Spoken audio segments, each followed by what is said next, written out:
aprofundar um pouquinho o que é o sono, como você ia começar a falar, exatamente. E por que ele é importante na vida das pessoas, né, de um modo geral. Então, o sono ele é definido por 3 aspectos que vão diferenciar ele de anestesia, por exemplo, coma, hibernação. Quais são esses 3 aspectos? O primeiro é uma redução do alerta, é uma redução da capacidade de você acordar o indivíduo. Então, por exemplo, assim, isso que difere, por exemplo, um repouso acordado do sono. O indivíduo está só lá debaixo de uma árvore repousando, mas você chega e toca nele assim e ele já desperta. Certo? Às vezes ele acha que ele pode até estar assim, num cochilo muito leve, isso não caracteriza sono ainda. Correto? Então, a reversibilidade é rápida nos 2 casos, só que o limiar para induzir alerta no sono é muito maior. Então, isso vai diferir um cochilo, por exemplo, né, de sono. Tá? Porque quando você está num sono mais profundo, muitas vezes você tem que usar um despertador alto, chacoalhar o indivíduo, e mesmo assim, em alguns casos, é difícil. Então, a reversibilidade é rápida, o fato de ser reversível rapidamente difere sono de anestesia, sono de hibernação, correto? Sono de coma. Então, o fato de ser rapidamente reversível faz com que o sono seja, de certa maneira, adaptativo, porque apesar de você estar lá indefeso, você tem uma reversibilidade. Então, se alguém te tocar com uma certa intensidade ou gerar um estímulo doloroso, você vai acordar. Então, reversibilidade rápida e limiar aumentado para alerta, 2 fatores. O terceiro é o mais importante, que nenhuma das outras condições tem, que é a homeostasia. Tá? Então, o que é a homeostasia? Por exemplo, se você fica privado de sono por uma noite, tá? Na noite subsequente, a latência para início desse sono vai cair. Então, nossa, dormi super rápido, estava muito cansado. Comum as pessoas falarem isso. Só que se você pega e faz um exame de uma polissonografia e olha dentro do sono o que acontece, você vai ver que esse sono ele é diferente. Ele tem mais ondas lentas, esse indivíduo tem mais sono REM, ou seja, existe um rebote. Então, veja, o que é interessante nisso é que não é só em ser humano que acontece.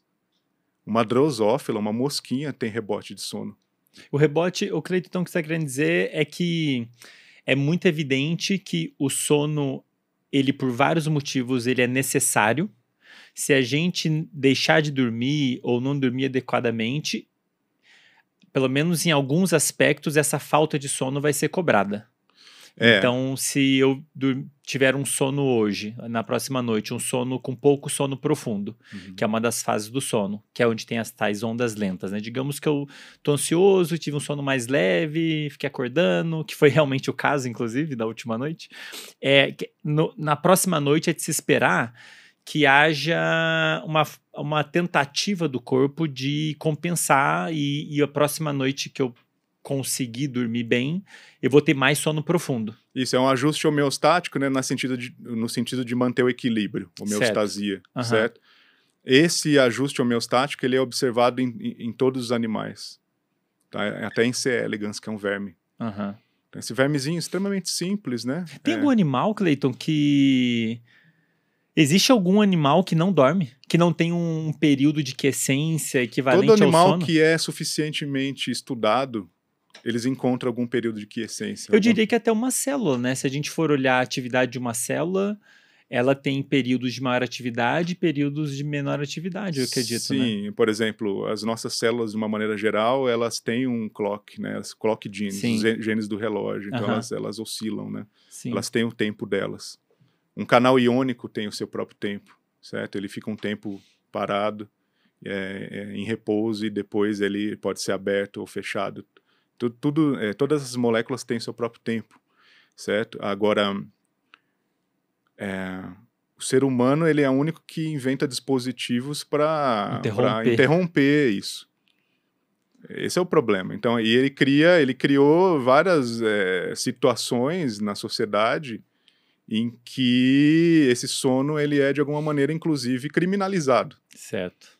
certo? Então assim, por exemplo, o aluno que dorme em frente ao professor numa aula, isso é considerado falta de educação. Ora, por quê? Né? O aluno, se ele levanta e vai ao banheiro, isso não é falta de educação, é uma necessidade fisiológica.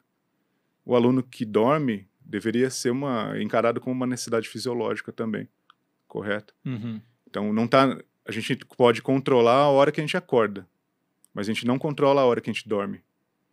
A gente prepara, a gente tenta reduzir a luz, a gente tenta fazer, a gente até vai falar mais para frente, né, sobre estratégias aí, né, de higiene do sono.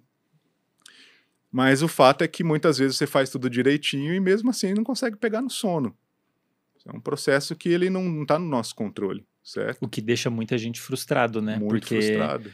é um dos processos do corpo que a gente não tem controle voluntário. Exatamente. Então a pessoa quer, sabe que precisa, mas por N motivos o sono não vem como deveria, enfim, isso pode gerar um ciclo vicioso, né? A pessoa não consegue dormir, daí ela fica ansiosa de não conseguir dormir, daí por ficar ansiosa de não conseguir dormir, ela não consegue dormir mesmo. Exato. Gera uma ansiedade do sono, que eu acho que chama, né?